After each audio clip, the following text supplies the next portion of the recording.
Hi, Mike and Arlene, our Philippine journey. Oh, it's been a long day already, that's for sure. Transactional relationships. I bring this subject up because it's come up in a couple of different blogs lately. You know, there's two different kinds of transactional relationships. Let's talk about it. Why'd you have to go? I guess this world's too slow for you. I think there's beauty in the gray, the cold, but you just want the gold. And there's no way I can beat it, cause I got no chance, no chance when it comes to her. She got the glitter and the fame, and I just wasn't enough. Okay, so transactional relationships. Many people seem to think that a transactional relationship is a relationship based on money only. In other words, I get money, you give me what I want. Now, we're not going to say what we want because it might be different for different people. All right? But you know something? Let's take a look. First off, what is the actual definition of a transactional relationship? Transactional relationships are built on the expectation of reciprocation. All right? Now, that doesn't necessarily mean money. It just means something for something. But you know what? Let's just keep it in the realm since most of people that watch this that are single, that's what they think is the only methodology of a transactional relationship. So you're in the United States or the UK or Australia or wherever, and in that particular instance, you are done. You're done with it. You're ready to get out. And have you been in a transactional relationship? Many of you, this is the transactional relationship you've been in. She didn't look like that when you married her or when she moved in, but she shopped like that and she kept shopping like that. Where'd she get that money? Did you supply it? I don't know. I have no idea. All right. But right now, what you're really doing is this: you are praying. You're praying that, oh my God, I have to escape this. I don't want to meet those kind of women. I want to get away from that. How am I going to get away from that? Well, I've got my wallet, I've got my future, I'm still healthy.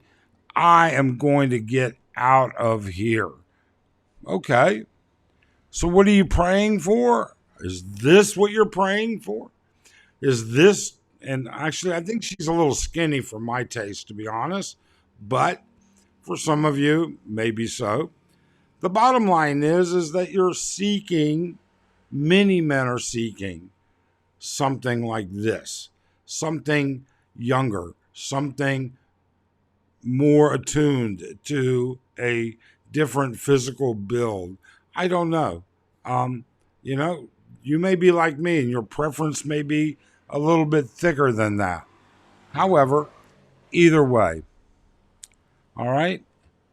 Well, when you take a look at these things, when you lump it all together, where do you end up? Well, you could very easily end up here. You know something? I'm going to give her money. She's going to be happy and she's going to give me what I want. All right? I'm going to buy my way to happiness. It's reciprocal. I'm giving you something and I'm expecting something in return. Look at the smile on her face. Okay? You're going to be feeding her family, putting money in her pocket on a temporary basis. And that's just all it is. It simply is a temporary basis. A purely financial transactional relationship does not have a lot of hope in the long run.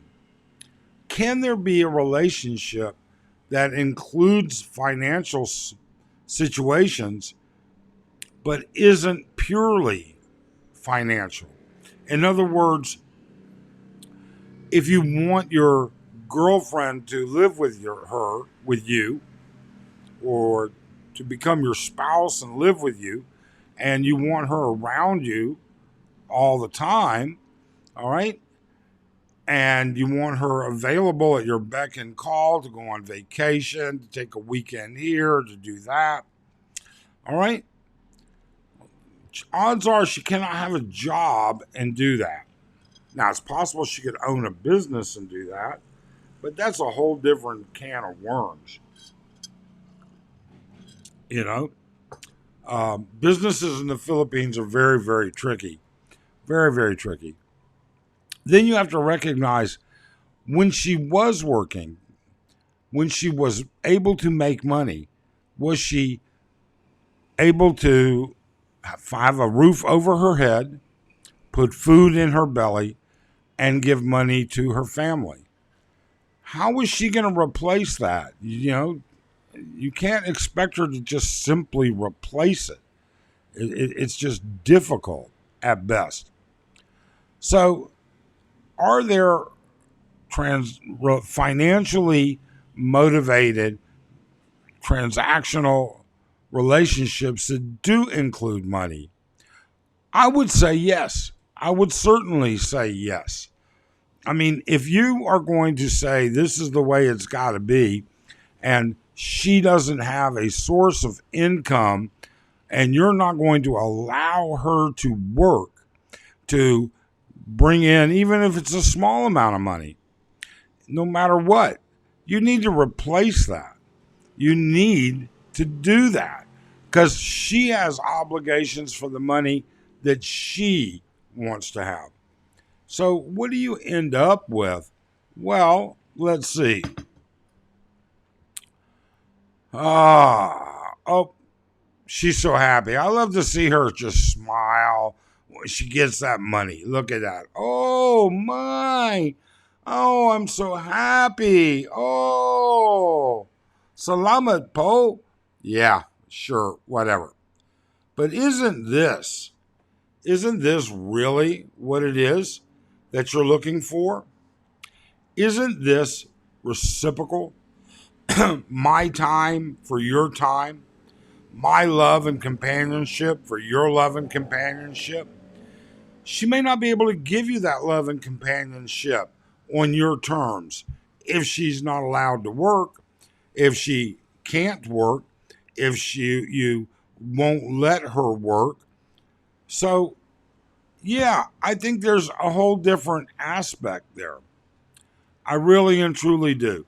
My thoughts are that people have to recognize that when other people make terms or make comments about transactional relationships, they're not all negative. Not all transactional relationships are negative. In addition to that, I would argue that every relationship to a degree is transactional. I mean, if I'm going to give Arlene all of my love and compassion, I expect that she will give me all of her love and compassion. It's not money, but it's something for something. I give, I get. You give, you get. Now, some of us handle the giving piece differently. Some of us feel totally different about it. All right. But for those of you that think that you're going to not give a penny, that you're not going to help replace the income stream that she had, I think that you're mistaken. I really and truly do. She is going to have obligations. And those obligations, they're real. And they're not something they can just walk away from. I'm sure that there are exceptions to every rule. All right? But as far as the norm goes, that is absolutely the way it is here in the Philippines.